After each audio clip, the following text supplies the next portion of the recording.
हाय नमस्कार दोस्तों, मैं हूं के शर्मा और आप देख रहे हैं पैप पवित्र एजुकेशन पॉइंट में। आपका बहुत बहुत स्वागत है और मैं आपके लिए लेकर आया हूं मैथमेटिक्स 10th क्लास।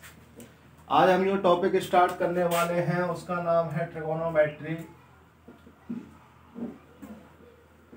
दोस्तों, कोरोना की वजह से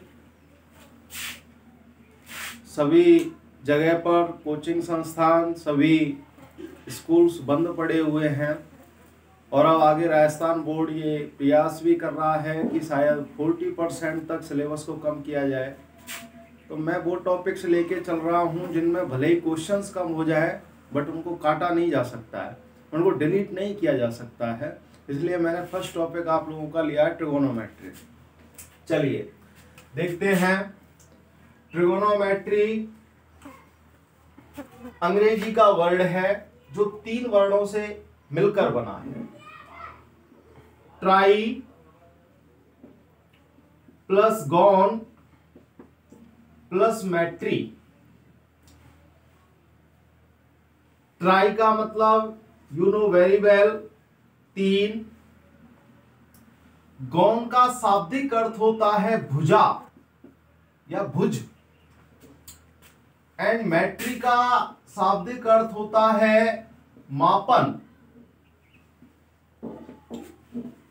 यानी कि जब अंग्रेजी भाषा से बात करते हैं, वैसे तो ये गॉन और मैट्री दोनों ग्रीक भाषा के शब्द हैं, लेकिन फिर भी यदि हम इंग्लिश मान के चले और जब हम बात करते हैं तो इस ट्रिगोनोमेट्री को तोड़ने पर हम पाते हैं कि 3 भुजा का मापन, 3 भुजाओं का मापन। दूसरी बात करते हैं हम, थोड़ा सा हिंदी में चलते हैं।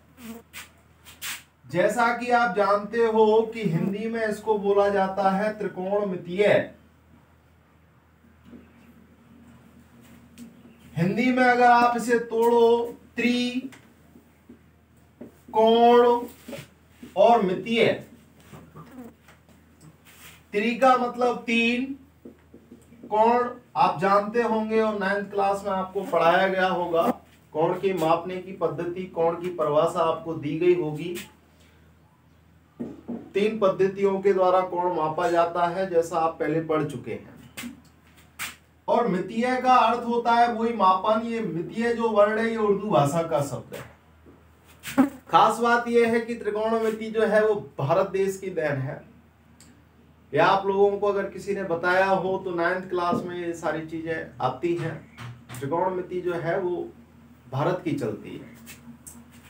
यानी जब हिंदी से बात करते हैं तो ये आता है 3 कोणों का मापन। और जब अपन इंग्लिश से बात करें, वैसे तो ग्रीक भाषा है जैसा कि मैंने कहा, तो उसका अर्थ आता है 3 भुजाओं का मापन।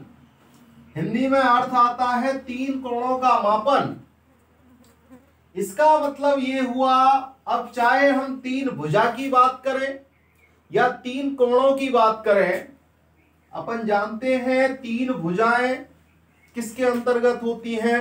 ट्रायंगल के अंतर्गत, यानी त्रिभुज के अंतर्गत। अब हम इसकी परिभाषा देते हैं कि ट्रिगोनोमेट्री है क्या, त्रिकोणमितीय क्या है। ध्यान से सुने। त्रिकोणमितीय गणित की वह शाखा है जिसमें क्या देखा है हमने? 3 भुजाओं या फिर 3 कोण। यानी त्रिकोणमितीय गणित की वह शाखा है जिसमें 3 भुजाओं या 3 कोणों का मापन किया जाता है। अब 3 भुजा और 3 कोण किस आकृति के अंतर्गत होते हैं? त्रिभुज। यानी त्रिकोणमितीय गणित की वह शाखा है जिसमें त्रिभुज के कोणों या भुजाओं का मापन किया जाता है। अब क्वेश्चन ये भी उठता है कि हम इसको बहुभुज में भी बहुत जगह पर अप्लाई करते हैं। खैर, अभी आप लोग 10th क्लास में आए हैं या 10th पढ़ रहे हैं, जो भी है, बट अभी तक आपको इतना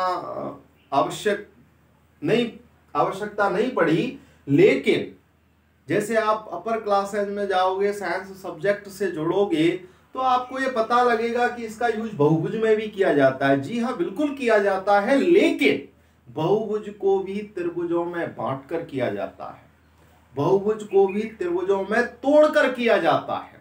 तो ध्यान रखेंगे, त्रिकोणमितीय गणित की वह शाखा है जिसमें त्रिभुज के तीनों कोणों या तीनों भुजाओं का मापन किया जाता है। त्रिभुज के तीनों कोणों या तीनों भुजाओं का मापन करने के लिए सबसे उपयोगी जो चीज है वो है पाइथागोरस प्रमेय। पाइथागोरस प्रमेय जो कि समकोण त्रिभुज के अंतर्गत लागू होती है, यह आपके लिए सबसे इंपॉर्टेंट है। चलिए तो अपन शुरुआत करते हैं। ये तो थोड़ा सा त्रिकोणमिति के विषय में मैंने आप लोगों को बताया। अब हम शुरुआत कर रहे हैं जो आपके सिलेबस अनुसार है।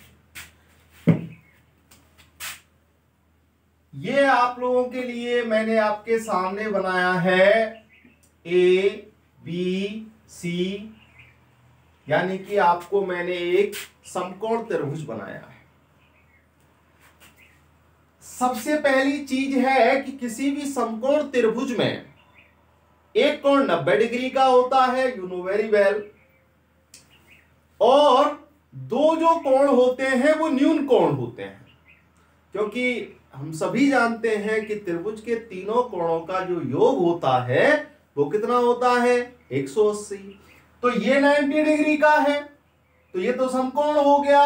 ये जो बचे दोनों कोण, इन दोनों का योग कितना होगा 90 होगा, और 90 किन कोणों का योग होता है न्यून कोणों का, यानी कि ये दोनों जो कोण होते हैं वो कौन से कोण होते हैं न्यून कोण, यानी 90 डिग्री से कम।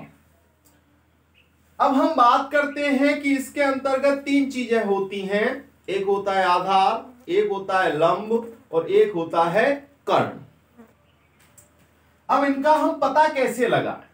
मैंने ये नोटिस किया है कि 9th क्लास तक हम ऐसे सोचते हैं कि साहब जो खड़ा है, मैंने बहुत जगह पर जब ऑफलाइन क्लासेज लेता हूं मैं, तो मैं बहुत जगह पे जब पूछता हूं स्टूडेंट्स को, तो वो कहते हैं साहब ये लंब है, ये आधार है और ये कर्ण है। चूंकि उनको एक हैबिचुअल ऐसा एक्सपीरियंस दिया जाता है कि ये खड़ी है, ये तो लंब हो गई, ये आधार हो गया, ये कर्ण हो गया। कर्ण तो सब लोग बताते हैं कि 90 के सामने की जो भुजा होती है, यानी समकोण के सम्मुख जो भुजा होती है उसको कर्ण कहते हैं। लेकिन इनके विषयों में स्टूडेंट्स जो होते हैं वो हमेशा कंफ्यूज होते हैं, तो ये चीज आप लोगों को बिल्कुल क्लियर करनी है आज। क्या होता है, मैं ये बिल्कुल नहीं कह सकता इस स्थिति में कि कौन लंब है और कौन आधार। कैसे इसका पता लगाया जाता है? अब चूंकि जब अपन ऐसे देखते हैं कई बार, अब मान लो उल्टा बना दिया किसी बंदे ने, ओके, इस तरीके से आप लोगों को बना के दे दिया, तो फिर आपके लिए दिक्कत हो जाएगी। या फिर इसी आकृति को समझिएगा, रोटेट करो, ये बनेगी, इसको मैंने पकड़ के और यूं खड़ा कर दिया। अब अगर अपन बात करें इसके हिसाब से दें, ध्यान रहे आप लोगों को इसके हिसाब से देना है, तो ए, ये बी और ये सी। जब हम नॉर्मली बात कर रहे थे तो आपने कहा ये आधार, ओके।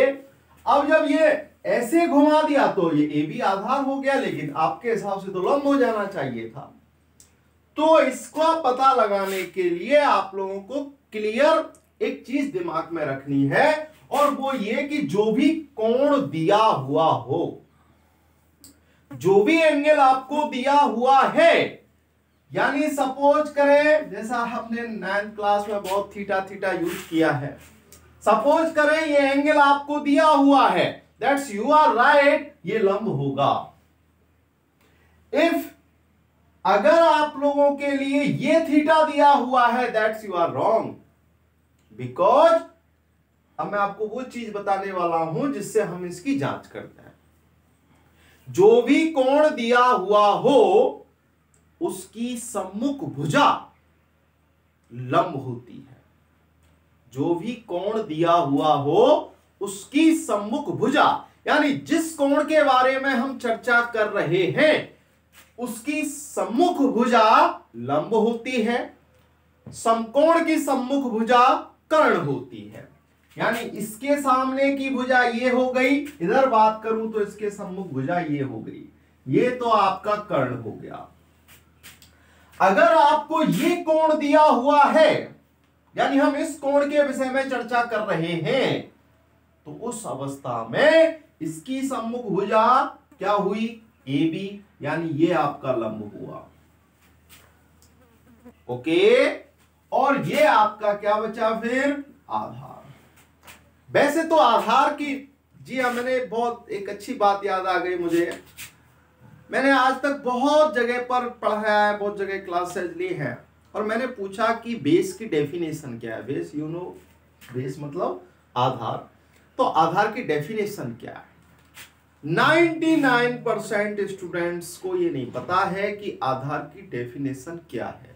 और आई श्योर यदि आप देख रहे हैं तो ये आपके भी दिमाग में आ रहा होगा कि सर हमको भी नहीं मालूम है। 99% बेस जो होता है, देखो गौर करें, जिस पर न्यून कोण, जो जिसके बारे में आप चर्चा कर रहे हो, न्यून कोण तो ये भी है, बट फिलहाल हम इसके बारे में कोई चर्चा ही नहीं कर रहे हैं। तो जो भी न्यून कोण, यानी जिस रेखा पर न्यून कोण और समकोण बनते हैं, वो रेखा क्या होती है, आधार होती है। क्लियर? यानी कि जो भी कोण दिया हुआ हो वो क्या होता है, उसके सामने की भुजा लंब, समकोण की सम्मुख भुजा कर्ण, और शेष जो है वो आधार। डेफिनेशन में आपको बता चुका हूं। यदि आपको मैं दूसरी आकृति की बात करूं, सपोज इसमें आपको ये थीटा दिया हुआ है, ओके, उस अवस्था में इसके सामने की भुजा ये है, तो ये आपका क्या हो गया, लंब, और ये आपका क्या हो गया, आधार। क्लियर? यदि इसके अंतर्गत इस आकृति में हम कोण इसको ना लेते तो हम कर्ण तो यही रहेगा, लेकिन लंब और आधार का हम डिसाइड नहीं कर सकते हैं। यदि ये कोण थीटा आपको दिया हुआ है तो उस अवस्था में इसके सामने जो भुजा है, यानी ये आपका लंब हो जाएगा और ये आपका क्या हो जाएगा, आधार। ओके, चलिए अब मैं सबसे पहले बात करता हूं पाइथागोरस प्रमेय की। पाइथागोरस प्रमेय, अब प्रमेय तो कुछ और ही है, आप पढ़ोगे भी, आएंगी भी, 10th क्लास में ही है, जो आपकी यूनिट है समरूपता वाली, उसके अंतर्गत। लेकिन फिलहाल जो आप पढ़ते आए हो वो मैं आपके सामने लिख रहा हूं। यानी कर्ण का वर्ग बराबर लंब का वर्ग प्लस आधार का वर्ग। Is that clear? कर्ण का वर्ग बराबर लंब का वर्ग प्लस आधार का वर्ग। ओके, चलिए, खैर फिलहाल इसका यूज नहीं है, मैं आपको आगे लेके चलूंगा इसके यूज पर जब भी आएगा। फिलहाल तो हमें सिर्फ ये पता होना चाहिए कि लंब कैसे निकालते हैं, आधार कैसे निकालते हैं और कर्ण कैसे पता करते हैं। इसके बाद आते हैं हम ट्रिगोनोमेट्री के अंतर्गत, त्रिकोणमिति के अंतर्गत। त्रिकोणमिति के अंतर्गत 6 फलन होते हैं,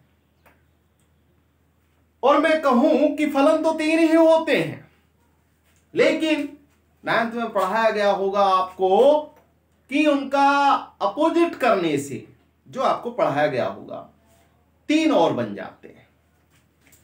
सबसे पहले आप जानते होंगे साइन, चूंकि मैंने यहां पर लिया है थीटा, इसलिए मैंने यहां लिखा है साइन थीटा।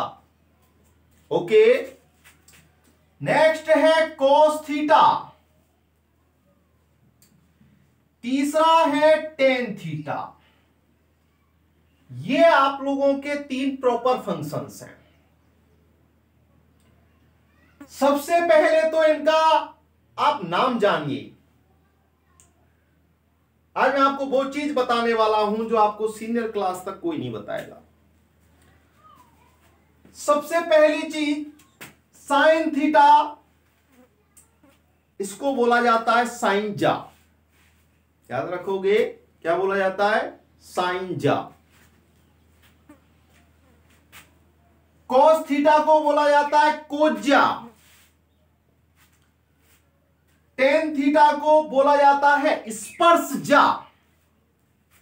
और आपको यह जानकर हैरानी होगी कि सबसे पहले जो उत्पत्ति हुई है वो टेन की हुई है, स्पर्श जा की। उसके बाद कोज्जा आई और कोज्जा के बाद आया साइन जा। ओके, आज मैं यहां तक आपको यह भी बताने वाला हूं कि साइन कॉस टेन को ऐसे क्यों लिखते हैं, मैं आपको बताने वाला हूं। चौथा फंक्शन जो आपको पढ़ाया गया वो है कॉट थीटा। पांचवा फंक्शन जो आपको पढ़ाया गया वो है सेक थीटा। और छठवां फंक्शन जो आपको पढ़ाया गया वो है कोसेक थीटा। ओके, चलिए देखिए, आज मैं आपको बहुत बड़ी चीज बताने वाला हूं जो आपको कोई नहीं बताएगा। और 50% टीचर्स आप पूछोगे तो उनको भी पता नहीं है। इनका ये जो सिंबल है साइन का SIN, अंग्रेजी नाम होता है इसका SINE। इसका नाम होता है कोसाइन। टेन को बोलते हैं अंग्रेजी में टेंजेंट। कॉट को बोला जाता है कोटेंट। सेक का नाम है बेटा सेकेंट। और कोसेक का नाम है कोसेकेंट। ओके, अब थोड़ा सा आप इसे जोड़ के देखिए, रिलेटिव करके देखिए। इसमें क्या किया गया है, ये इनके साइन है, सिंबल, यानी SINE का SIN लिया, कोसाइन का ये लिया, टेंजेंट का ये लिया, ऐसे इनमें से लिए गए। दैट्स सिंबल, क्यों? ताकि पूरा नहीं लिखना पड़े। मैं आज आपको बताता हूं कि ये कैसे है। इसके अंतर्गत आपसे उन्होंने क्या किया कि अंग्रेजी वर्ड के फर्स्ट थ्री लेटर्स, पहले 3 लेटर्स को लिया गया है सब में। नंबर फर्स्ट, देखो मैं 3 लेटर्स काट रहा हूं, शेष अलावा क्या बचा? SIN। इसमें से फर्स्ट 3 को छोड़ के बाकी काट दो, क्या बचा? COS। इसमें से फर्स्ट 3 को छोड़ के काट दो, क्या बचा? 10। फर्स्ट 3 को छोड़िए, क्या बचा? कॉट। इसमें फर्स्ट 3 को सेक। अब इसमें भी विचार तो वही था, फर्स्ट 3 लेटर्स लेने का, बट दिक्कत आ गई। दिक्कत कैसे आ गई कि COS, कॉस, ऑलरेडी हम उसे डिफाइन कर चुके थे, उसका डिजाइन बना चुके थे। अब अगर फर्स्ट 3 लेटर्स वो लेते तो दैट्स मिक्सअप हो जाता। 4 लेटर्स अगर लेते, चूंकि ई जो है वो बोला नहीं जाता, दैट्स स्पोकन प्रॉब्लम। इसलिए इसके अंतर्गत फर्स्ट 5 वर्ड्स लिए गए ताकि इसको बोलने में या लिखने में हमें कोई समस्या नहीं आए। क्लियर? ये आप लोगों का 6 जो फंक्शंस होते हैं ट्रिगोनोमेट्री के अंतर्गत, उसका मैंने आप लोगों का थोड़ा सा ज्ञान बढ़ाया। आप देखेंगे कभी भी बगैर एंगल के, यानी बगैर कोण के, इनका कोई अर्थ नहीं है। ओके, बिकॉज ये एक सिंबॉलिक चीज है। सिंबॉलिक से मेरा मतलब है कि ये कोण की माप को दर्शाता है, कोण का वैल्यू देता है। आगे बढ़ेंगे तो पता लगेगा। 6 फलन होते हैं, साइन, कॉस, टेन, कॉट, सेक, कोसेक। इसमें अब मैं आपको वापस प्रीवियस ईयर में लेके चलता हूं। साइन का उल्टा कोसेक, अपोजिट फंक्शंस। क्यों है उसका भी कारण पता लगेगा। कॉस का अपोजिट सेक, एंड टेन का अपोजिट कॉट।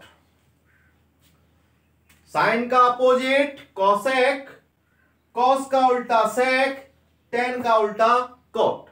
सबसे पहले हम इन भुजाओं के आनुपातिक स्तर पर इनका सूत्र निकालते हैं, जिसके लिए आप लोगों को 9th में भी बहुत अच्छे से किसी टीचर ने पढ़ाया होगा, ये ट्रिक भी बताई होगी और मैं उसी का यूज करता हूं ताकि आपको कोई समस्या नहीं आए। लाल बटे कक्का, फॉर्मूला पक्का। ओके, देखिए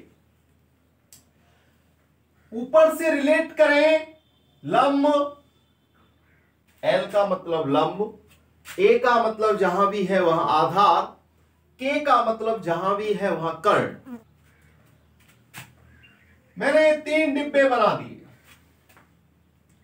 अब इन 3 डिब्बों में ऊपर से जब इनको आप देखोगे, दैट्स साइन, दैट्स कॉस, और ये बिटाओ टेन। यानी साइन थीटा का सूत्र क्या हुआ? लंब बटे कर्ण। कॉस थीटा का सूत्र आधार बटे कर्ण। टेन थीटा का सूत्र लंब बटे आधार। मैं लिख रहा हूं इनके सामने, साइन थीटा का सूत्र लंब बटे कर्ण यानी एल बटे के। कॉस थीटा का सूत्र आधार बटे कर्ण यानी ए बटे में के। टेन थीटा का सूत्र लंब बटे आधार यानी एल बटे में ए। अब इनके सूत्र फाइंड आउट करने के लिए मैंने कहा अपोजिट। साइन का उल्टा कोसेक, सीधा देख रहे हो साइन, उल्टा देख रहे हो कोसेक। कॉस को ऊपर से देख रहे हो इसको तो कॉस, नीचे से देखोगे तो सेक, ऊपर से देखोगे तो टेन, नीचे से उल्टा करके देखते हो आप इसे तो ये क्या बन जाता है? कॉट। कॉट किसका उल्टा? टेन को उल्टो कर दे हो जाए, आधार ऊपर लंब नीचे यानी आधार ए बटे में एल। सेक उल्टा करो किसको? कॉस को, कर्ण बटे में आधार यानी के बटे में ए। कॉसेक किसको उल्टा करना है? साइन को, कर्ण बटे लंब और के बटे में एल। क्लियर?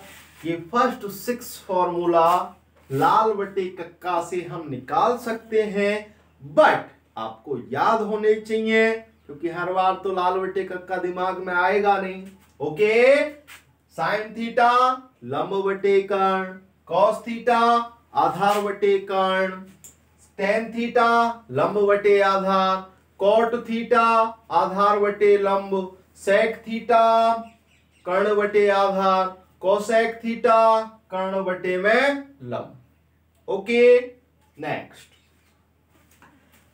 मैंने बात की थी थोड़ी देर पहले, ये आपके सामने मैंने बनाया हुआ भी है कि साइन का उल्टा होता है कोसेक।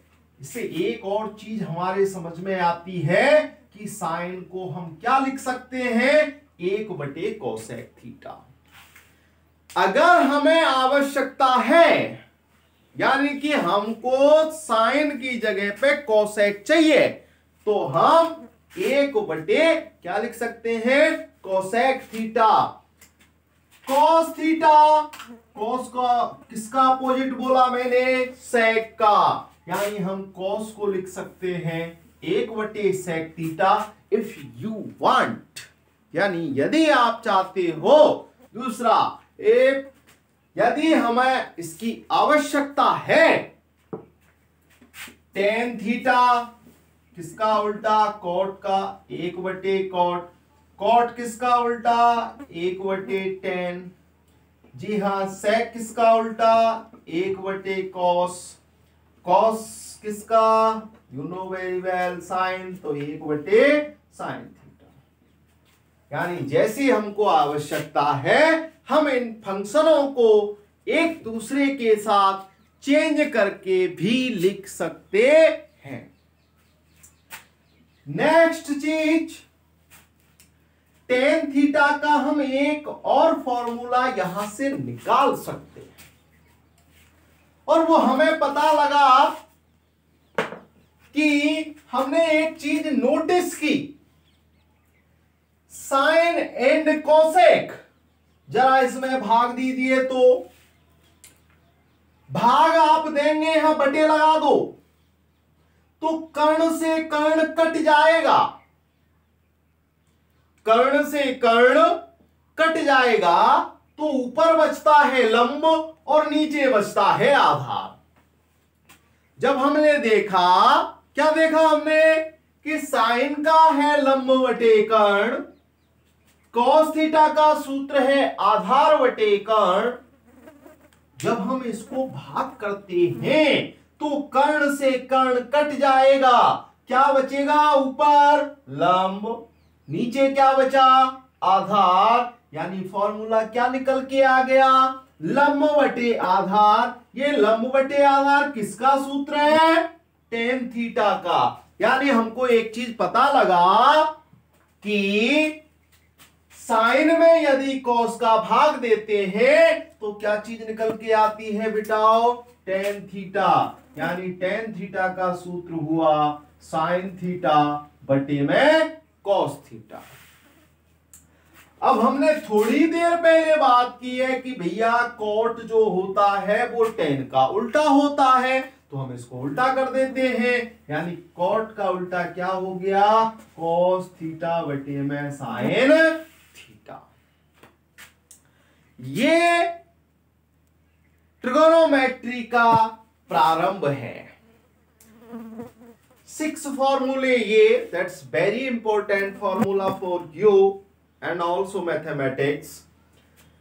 उसके बाद इनकी बात करें तो देखो, अब इनको याद करने की जरूरत तो है नहीं, साइन का उल्टा याद होना चाहिए। यानी साइन की जगह हम कोसेक कैसे बनाए, तो 1 कोसेक। इसी प्रकार ऑल दिस टेन थीटा को यदि हमें अब 2 काम आ सकता है, अगर कहीं ऐसे लिखा हुआ है और हमको जरूरत है टेन की तो हम ऐसा टेन लिख सकते हैं, अगर टेन है कहीं जरूरत इसकी है तो हम इसको ऐसा लिख सकते हैं।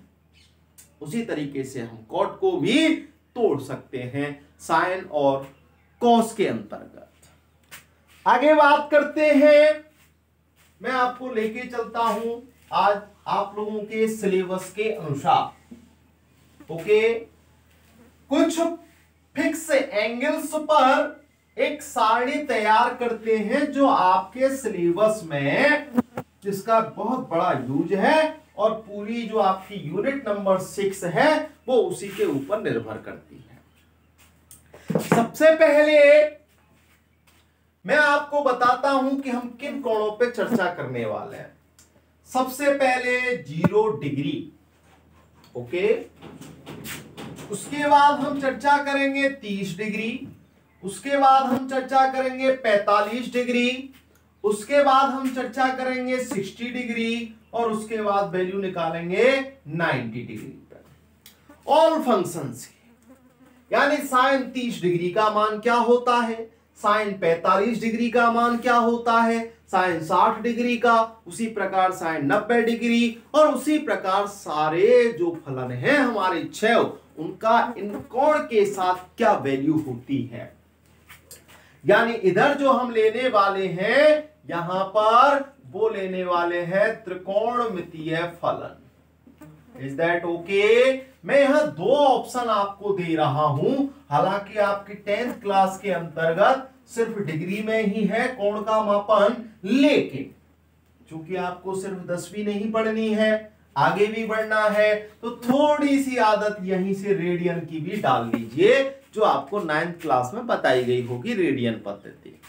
मैं ज्यादा डीप में वहां नहीं जाना चाहता, बट मैं आपको सिर्फ इन कोणों के रेडियन में मान लिख रहा हूं। 0 डिग्री 0 रेडियन, ठीक है। उसके बाद 30 डिग्री है तो उसको रेडियन में लिखते हैं π/6, जो आपको बताया गया भी होगा ऑलरेडी। पाई का मतलब 180 डिग्री, ओके। वैसे एक्यूरेट वैल्यू नहीं होती है, ये ध्यान रखें। वो खैर आप जैसे जैसे आगे बढ़ोगे या फिर मेरे सीनियर क्लास का जो भी सिलेबस है उससे आप जुड़े तो उसके बाद आपको पता लगेगा कि रियलिटी क्या है। ओके, रियल वैल्यूज क्या है। 45 डिग्री को हम लिखते हैं π/4, 60 डिग्री को हम लिखते हैं π/3, 90 डिग्री को हम लिखते हैं π/2। ओके, उसके बाद अगर हम देखें यहां पर मैं आप लोगों के लिए लिख रहा हूं त्रिकोणोमेट्रिक फंक्शंस। ओके, सबसे पहले मैंने लिखा साइन थीटा, थीटा की ये वैल्यू है, डिग्री में 0 तो रेडियन में भी 0, डिग्री में 30, रेडियन में π/6, डिग्री में 45, डिग्री में रेडियन में π/4, डिग्री में 60, रेडियन में π/3, डिग्री में 90 डिग्री, देन रेडियन के अंतर्गत π/2। तो अपन 6 फंक्शन लेके चल रहे हैं। सबसे पहले मैंने साइन थीटा लिखा, उसके बाद कॉस थीटा, उसके बाद टेन थीटा, उसके बाद कॉट थीटा, उसके बाद आपका सेक थीटा, उसके बाद आपका कॉसेक थीटा। ओके, चलिए आगे बढ़ते हैं। हमको ये देखना है कि यदि थीटा का मान 0 डिग्री है तो साइन थीटा की जगह 0 डिग्री रख दो। साइन 0 डिग्री का मान क्या होता है, उसी तरह साइन 30 का, उसी तरह कॉस में, उसी तरह टेन में, ऑल फंक्शंस के अंतर्गत इनकी वैल्यूज क्या होती हैं। तो सबसे पहले बनाना सीखें, चूंकि अपन इसको वैसे तो याद हो जाती है यूज करते करते, बट चूंकि अपन प्रारंभ कर रहे हैं तो सबसे पहले सारणिक को बनाना सीखें। और जो भी ये क्लास ले रहे हैं वो इस सारणी को 2 से 3 बार कॉपी में जरूर बनाएं। ओके ओके, सबसे पहली बात करते हैं 1 2 3 4 5। आपके पास कोण है टोटल 5। आपको लिखनी है गिनती। क्या गिनती लिखनी है आपको? 0 से प्रारंभ करना है, 0 से प्रारंभ करना है और 5 अंक लिखने हैं। 5 0 1 2 3 4, टोटल 5 अंक हो गए। 0 1 2 3 4, सबके अंतर्गत आपको 4 का भाग देना है। सारे अंकों में 4 का भाग देना है। ओके, उसके बाद इनका रूट लेना है, सबका रूट लेना है।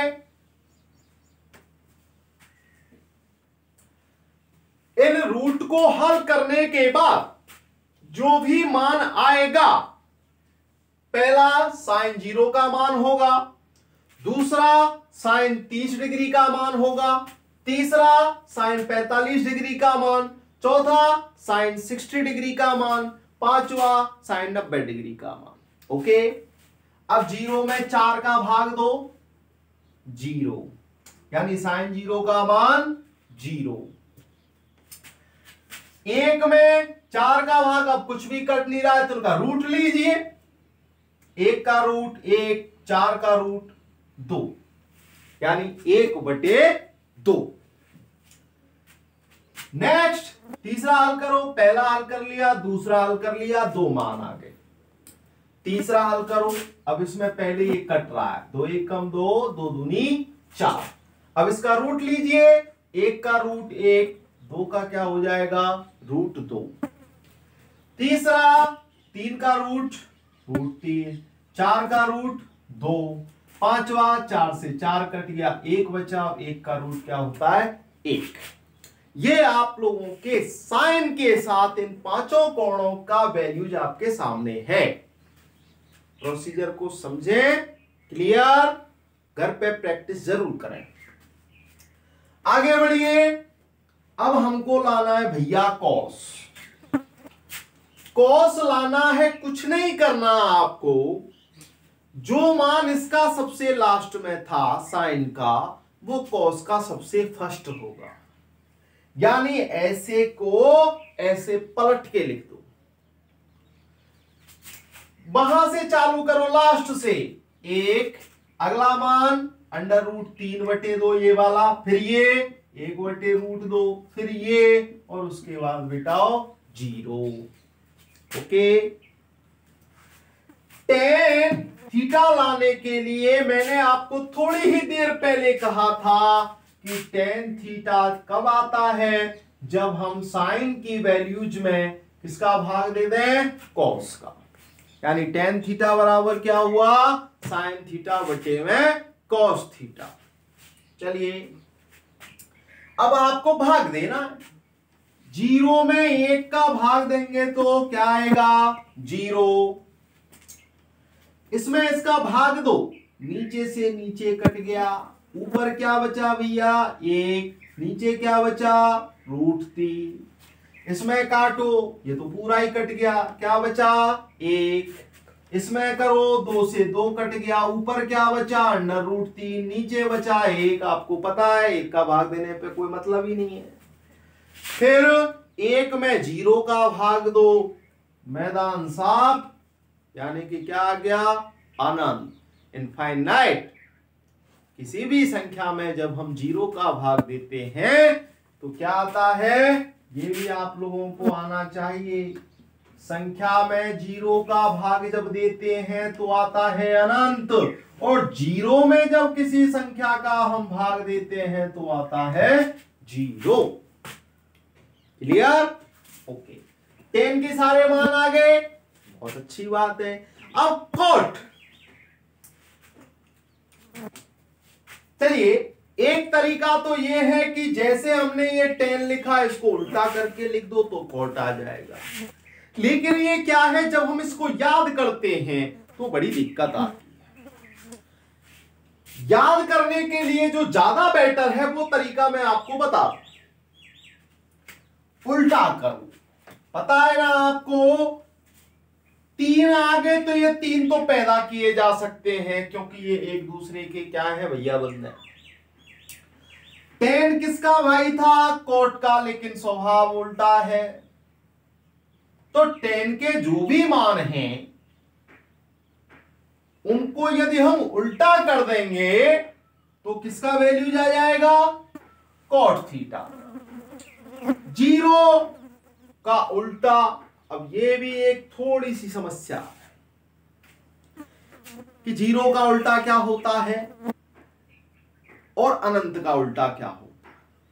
0 मतलब जमीन या पाताल समझ लो, और अनंत का मतलब आसमान। आप जानते हो, बहुत बार सुना होगा कि तू जमीन है तो वो आकाश है, या तू पाताल है तो वो आकाश है। बस वो ही है, ये जो है ये जमीन है और ये आकाश है। तो जमीन का उल्टा आकाश, 0 का उल्टा अनंत, और आकाश को उल्टो 0, अनंत का उल्टा 0। समझ में आया? ये दो चीजें ही कंफ्यूज करेंगे। 0 का उल्टा क्या होता है बेटाओ, अनंत, एंड अनंत का उल्टा क्या होता है 0। अब इन्हें उल्टे करने, उल्टे नीचे के ऊपर, ऊपर के नीचे, ऊपर पहुंचो √3, नीचे आयो 1, कोई फायदा नहीं। 1 है तो उल्टो कर ले, चाहे सीधो, ये कह रहे हो है कि नहीं। √3 ये ऊपर है, अब अगर नीचे कुछ दिख नहीं रहा, लेकिन क्या है 1, क्या है 1, उल्टा करो 1/√3, वो हम बता ही चुके हैं। नेक्स्ट सेक थीटा, सेक किसका उल्टा था, कॉस का। करो उल्टा, 1 का उल्टा 1, या उल्टो कर दो 2/√3, या उल्टो कर दो √2/1, 1 से कोई फायदा नहीं, या उल्टो कर दो 2/1, 1 से कोई फायदा नहीं। ओहो 0, अभी अभी बताया, जमीन का उल्टा आसमान। नेक्स्ट कोसेक थीटा, ये किसका उल्टा था, साइन का। 0 का उल्टा, जमीन को उल्टो आसमान, और पलट दो 2, या पलटो √2, या पलटो 2/√3, और 1 को उल्टो 1। ये मैंने आपको इसलिए रिलेट किया, ज्यादातर टीचर्स आपको बताएंगे tan की वैल्यूज है उसको अपोजिट करके लिख दो, sec की वैल्यूज है उसको अपोजिट करके लिख दो तो cosec हो जाएगा, लेकिन वो याद करने में समस्याएं आएंगी क्योंकि ये याद होने चाहिए। बेटर ऑप्शन यही है कि आपका क्लिक हो, आपके सामने आपका फॉर्मूला हो। क्लियर? आप लोगों को ये सारणी 2 से 3 बार बनानी है, आपको घर पे इसकी प्रैक्टिस करनी है। तो आपको ये देखना है कि ये सारणी आपसे बन रही है या नहीं, और नेक्स्ट वीडियो में मैं आपके साथ हाजिर होता हूं कुछ क्वेश्चंस लेके। प्रश्नावली 6.1 आप लोग इस ऐप के साथ जुड़िए जिसका नाम है पैप, PEP, पवित्र एजुकेशन पॉइंट। मैं आपके साथ 10th 11th 12th 10th 12th तो कम से कम है ही, तो 10th एंड 12th की मैथमेटिक्स लेके आपके साथ जुड़ूंगा। और इसके अंतर्गत आप लोगों को ये फायदा भी है कि आप वीडियो देखने के बाद जो आपकी समस्याएं उनको कमेंट कर सकते हैं, तो अगली वीडियो में उनका निराकरण कर दिया जाएगा। बहुत बहुत धन्यवाद। Good luck.